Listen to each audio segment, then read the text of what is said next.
రోజుల కిందట కానిస్టేబుల్ కేసుల్లో ఇద్దరిని వేసేయాలని చెప్పినాడంట.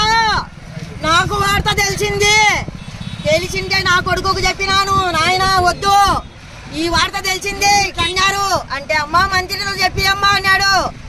ఎన్నెన్ని ఫరూక్తో చెప్పమని నిన్న చెప్పించిన నాయన. ఆ ఫరూక్ ఏం చెప్పినాడు, ఈ ఎస్పీ డ్రామా ఆడి నా కొడుకుని ఖతం చేశాడు. నేనైతే ఈ బాధను భరించలేను. నా కొడుకు తప్పు చేయలేదు, కానిస్టేబుల్ చంపలేదు. చంపిన వాళ్ళు వేరే, చంపిన వాళ్ళు సుబాను మాలిక్ వాళ్ళల్లో ఉండారు. నా కొడుకుని పొట్టన పెట్టుకున్నాకే ఎంత ఇది నాయన వాళ్ళకు తెలుసు. ఒక్కడు దొరకలేదు పెద్ద అని. నా కొడుకును 3 నెలలు మమ్మల్ని టార్చర్ పెట్టి ఆ పెద్ద ఎక్కడున్నారని ఫోన్ లో వాడిని మంచి మాటలు పెట్టించి పెద్దగాన్ని పట్టించినారు. వాళ్ళు పట్టుకోనికి చేత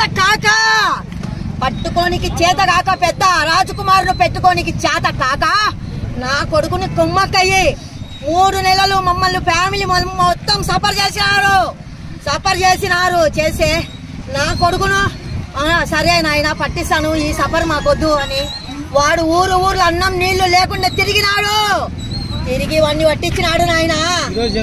వాడిని పట్టించినాడు తాగుతన్న. ఇది జరిగినది పోలీసులు. మానోడు పొద్దున మైదుగురుకు స్వామి దగ్గరికి పోయొచ్చినాడు. వచ్చి అమ్మ నేను వస్తానని చెప్పి ఇంటికి పోయినాడు. అన్న చెట్టు కింద తాగుతుంటే వీళ్ళు కారు వేసుకొని పోయినారంట. తుఫాను ఏందో 8 మంది పోయినారంట. వీళ్ళు ఏమేమి గేమ్ ఆడుకున్నారో ఈ పోలీసులు, చేసింది పోలీసులే. ఈ వార్త నాకు 4 రోజుల ముందే ఎస్పీ ఆఫీస్ నుంచి ఇన్ఫర్మేషన్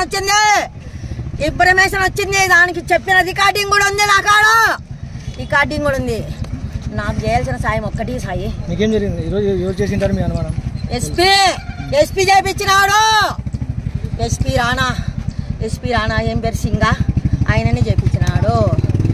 ఎస్పీ రాణా సింగే చేపించినాడు.